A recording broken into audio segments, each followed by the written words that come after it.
வணக்கம். இது கதை ரேடியோ தமிழ். இன்னைக்கு நம்ம வாசிக்க போகிற சிறுகதையின் தலைப்பு குழந்தை உள்ளம். இந்த சிறுகதையை எழுதியவர் போவை எஸ் ஆறுமுகம் அவர்கள். கதைக்குள்ளே போகிறதுக்கு முன்னால் சேனலுக்கு வந்திருக்கிற எல்லாருக்கும் என்னுடைய அன்பான வரவேற்புகள். இப்போ வாங்க கதையை வாசிக்கலாம். செல்லம்மாவுக்கு உடம்பு மட்டும் குணமாக இருந்தா மற்ற பிள்ளைங்கள மாதிரி எவ்வளவு குதூகலமாக ஆடி பாடி விளையாடும்.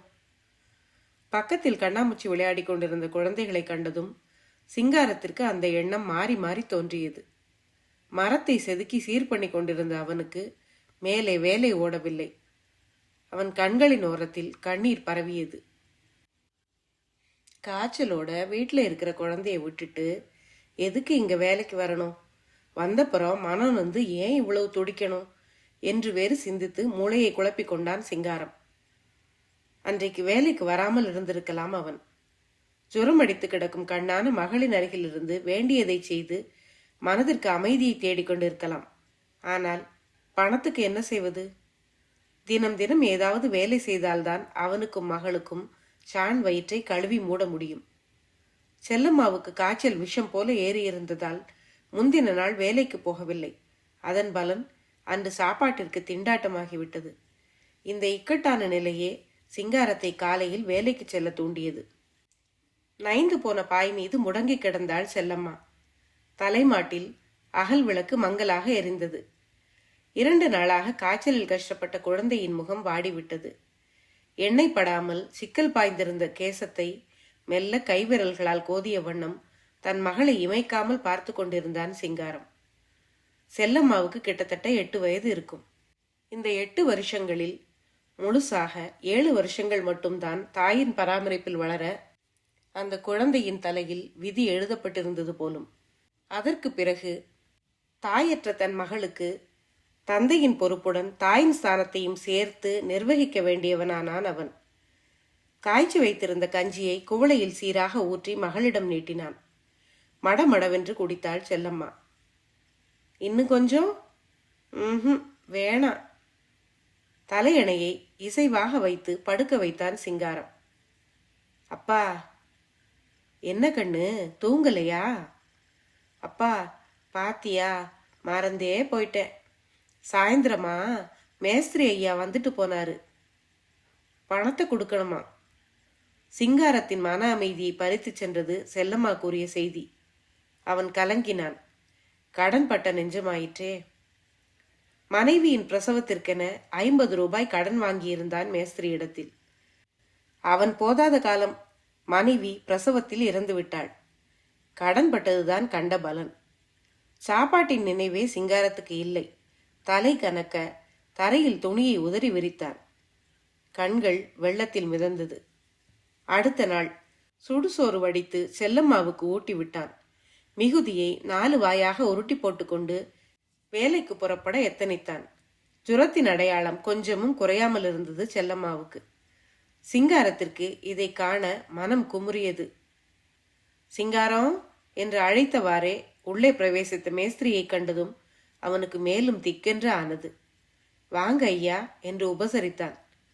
சிங்காரம், பாவ புண்ணியத்துக்கு மனசு இறக்கப்பட்டு 50 ரூபாய் சொலையா எண்ணி தந்ததுக்கு இதுதான் பண்ணுவியா அல்லது இன்னும் பண்ண போறியா? பணத்தை கொடுத்துட்டு இப்படி நடையா நடக்கிறேன் பாரு. அதுக்கு ஏன் புத்திய சொல்லணும்.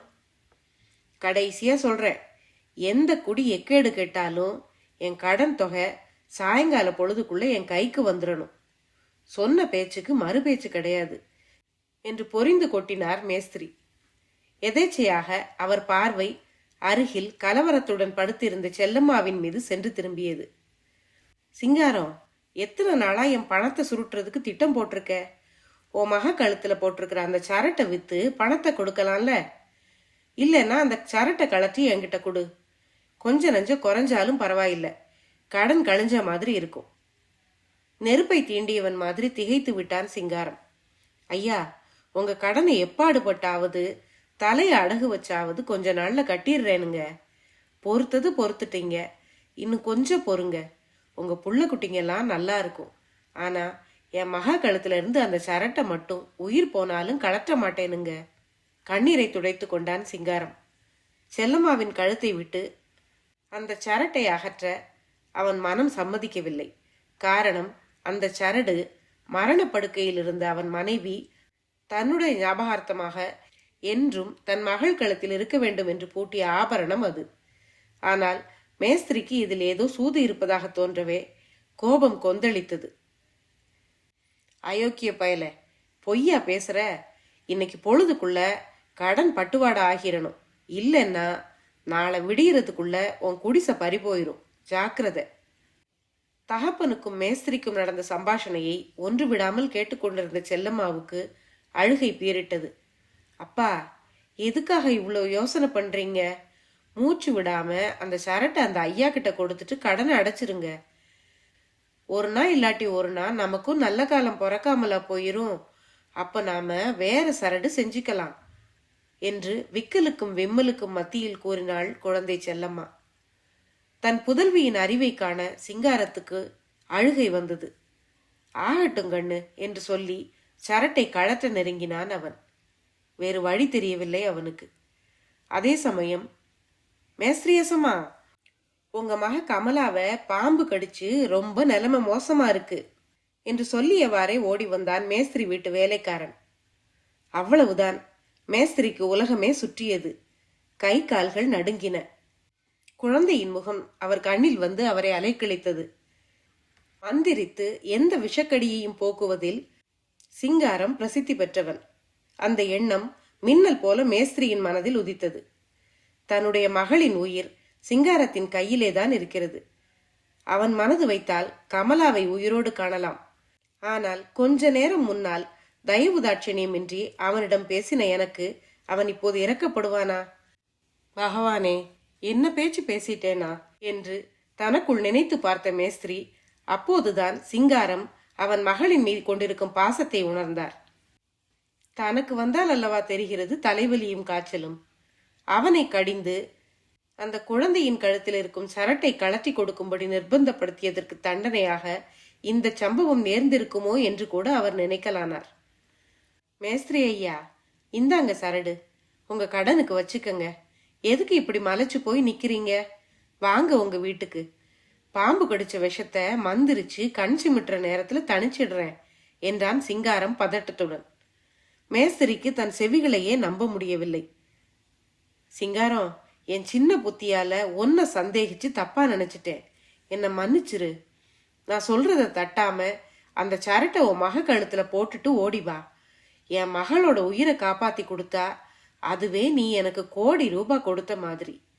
சிங்காரம் பின்தொடர மேஸ்திரி ஓட்டமும் நடையுமாக சென்றார். சென்று பார்த்தார். அவர் வீட்டில் கண்ட காட்சி அவரை பிரமிக்க செய்தது. சர்வசாதாரணமாக குதூகலத்துடன் நின்று கொண்டிருந்தாள் அவருடைய மகள் கமலா. அப்படின்னா விஷம் தானாவே போயிருச்சா? என்ன அதிசயம் என்று எண்ணினார் அவர். அப்பா, முதல்லயே சொல்லிடுறேன், நீங்க என்னையோ நம்ம வேலைக்காரனையோ கோவிச்சுக்க கூடாது. செல்லம்மாவுக்கு உடம்புக்கு முடியலன்னு கேட்டதும் நான் பார்க்க ஓடி வந்தேன். அப்பத்தான் நீங்க செல்லம்மாவோட அப்பாவை கண்டபடி கோவிச்சுக்கிட்டு சரட்டை தரணும்னு கண்டிச்சீங்க. அப்போ இருந்த அவர் மனசு உங்களுக்கு எப்படி தெரியும்? அதை உங்களுக்கு புரிய வைக்கத்தான் எனக்கு பாம்பு கடிச்சதா பொய் சொல்லி அனுப்புனேன். கடைசியா ஏன் தந்திரமும் பலிச்சுது. எனக்கு மந்திரிக்க செல்லம்மாவோட அப்பா வேண்டி இருந்ததால தானே உங்க மனசு மாறிச்சு. இல்லைன்னா அந்த ஆளை சும்மா விடுவீங்களா நீங்க? அப்பா, செல்லம்மாவும் நானும் உயிருக்கு உயிர். அவங்க ஏழைங்க. அவங்க கடனை பத்தி இனி தொந்தரவு பண்ணாதீங்க என்றாள் கமலா. தன் ஆசை மகளை பாம்பு தீண்டவில்லை என்று அறிந்ததும் மேஸ்திரிக்கு போன உயிர் திரும்பிற்று. தன் மகளின் பக்குவத்தையும் உயர்ந்த மனப்பான்மையையும் தந்திரத்தையும் கண்டு அப்படியே அன்போடு அவளை அணைத்து கொண்டார் மேஸ்திரி. தன் மேலும் தன் மகள் மேலும் இவ்வளவு அக்கறைப்பட்டிருக்கும் மேஸ்திரி மகளை கண்கொட்டாது பார்த்து நின்ற சிங்காரத்தின் கண்களில் இருந்தும் கண்ணீர் வழிந்தது. கதை இப்படி முடிகிறது. இந்த கதை உங்களுக்கு பிடிச்சிருந்தா சேனலுக்கு புதுசாக வந்திருந்தீங்கன்னா மறக்காம சேனலை சப்ஸ்கிரைப் பண்ணிக்கோங்க. அடுத்த பதிவில் இன்னொரு சுவாரஸ்யமான கதையோடு சந்திப்போம். நன்றி.